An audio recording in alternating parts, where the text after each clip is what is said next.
जय मां शारदे। आप सभी को वसंत पंचमी की बहुत बहुत शुभकामनाएं मित्रों।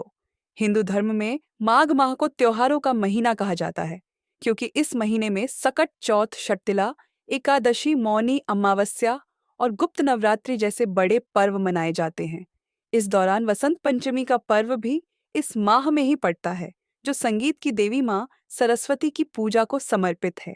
मित्रों, विद्यार्थियों के लिए वसंत पंचमी का पर्व बहुत ही खास होता है। इस दिन माता सरस्वती की पूजा करने से ज्ञान में वृद्धि का आशीर्वाद मिलता है और इस बार वसंत पंचमी पर बहुत सारे शुभ योग बन रहे हैं। वैसे तो वसंत पंचमी के दिन अब्बूर मुहूर्त रहता है।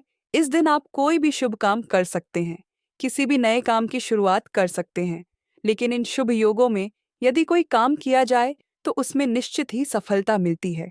तो आपको बताते हैं साल 2025 में वसंत पंचमी के मुहूर्त के बारे में। कब से कब तक आप माता सरस्वती की पूजा कर सकते हैं, हवन कर सकते हैं। मित्रों, इस बार पंचमी तिथि प्रारंभ होग 2 फरवरी रविवार को सुबह 9:15 से और समाप्त होगी।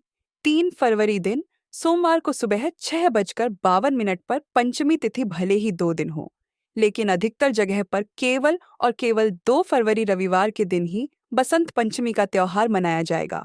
हालांकि कुछ जगह पर 3 फरवरी को भी सुबह के समय वसंत पंचमी की पूजा की जाएगी। रविवार के दिन ब्रह्म मुहूर्त सुबह 5:33 से 6:21 तक रहेगा। सूर्योदय होगा सुबह 7:10 पर, सूर्यास्त शाम 6:10 पर। इस बार सर्वार्थ सिद्धि योग में वसंत पंचमी मनाई जाएगी और इस दिन शिव योग सुबह 9:14 तक रहेगा और बाद में सिद्ध योग प्रारंभ हो जाएगा। राहु काल शाम 4:30 से 6 बजे तक रहेगा। भद्रा काल प्रारंभ होगा एक दिन पहले, यानी 1 फरवरी शनिवार की रात 10:26 से और भद्रा काल की समाप्ति होगी 2 फरवरी रविवार को सुबह 9:14 तक। सरस्वती पूजा का शुभ मुहूर्त सुबह 7:09 से दोपहर 12:35 तक रहेगा और जो लोग भद्रा का विचार मानते हैं, सुबह के समय आप ऐसे में पूजा ना करके भद्रा काल की समाप्ति के बाद से दोपहर के शुभ मुहूर्त के अंदर अंदर पूजा कर सकते हैं। इस बार भद्रा का वास मृत्युलोक में होगा और मृत्युलोक में भद्रा होने पर यह विशेष कष्टकारी और अशुभ मानी जाती है।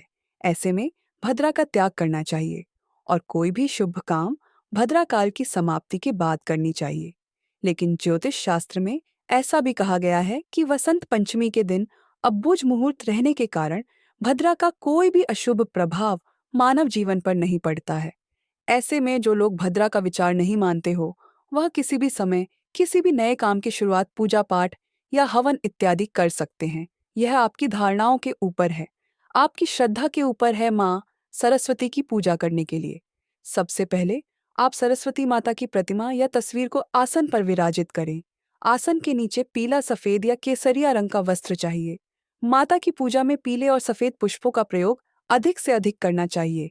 सरस्वती माता को प्रसाद के तौर पर अर्पित करने के लिए बूंदी खीर, मालपुआ या मौसमी फल, यानी इस मौसम में जो भी फल आपको आसानी से मिल सके वह आप मंदिर में रखें।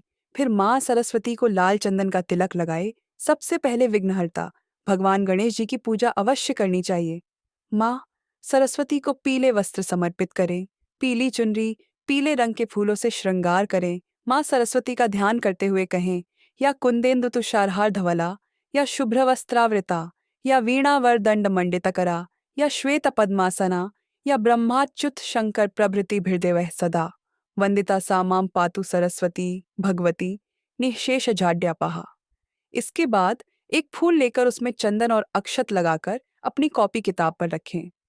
विद्यार्थियों को अपने शिक्षा से जुड़ी हुई सामग्रियों का पूजन इस दिन अवश्य करना चाहिए। इसके अलावा कला संगीत से जुड़े हुए लोगों को भी अपने अपने वाद्य यंत्रों का पूजन आज के दिन अवश्य करना चाहिए। सबसे अंत में सरस्वती माता की आरती करके प्रसाद बांटना चाहिए। इस तरह से आप सरस्वती पूजन आसानी से कर सकते हैं। वही इस दिन छात्रों को ओम ऐं सरस्वती नमः मंत्र का जाप 108 बार करें। ऐसा करने से बुद्धि और इस एकाग्रता का आशीर्वाद प्राप्त होगा। सरस्वती पूजा के दिन छात्र या कुंदित तुषारहार धवला, या शुभ्र वस्त्रावृता, या वीणा वरदंडम दितकरा, या श्वेत पद्मासना श्लोक का पाठ जरूर करें। ऐसा करने से माँ सरस्वती प्रसन्न होती है। परीक्षा में अच्छे अंक प्राप्त होते हैं। वही इस दिन छात्रों को सफेद या पीले रंग के वस्त्र धारण करने चाहिए। इस दिन माता सरस्वती की पूजा अर्चना करनी चाहिए। पीले या सफेद फूल और भोग अर्पित करना चाहिए। ऐसा करने से सफलता के प्रबल योग बनते हैं। मनोकामनाओं की पूर्ति होती है। सरस्वती पूजा के दिन छात्रों को माँ सरस्वती के चरणों में किताब, कॉपी, कलम इत्यादि चीजों को अर्पित करना चाहिए। सफलता के योग बनते हैं। बसंत पंचमी के दिन छात्रों को जरूरतमंदों के बीच किताब या स्टेशनरी सामग्री का दान करना चाहिए। तो मित्रों, यह थी आज की वीडियो। उम्मीद है आपको पसंद आई होगी। अगर जानकारी अच्छी लगी हो तो वीडियो को लाइक जरूर कर दीजिएगा।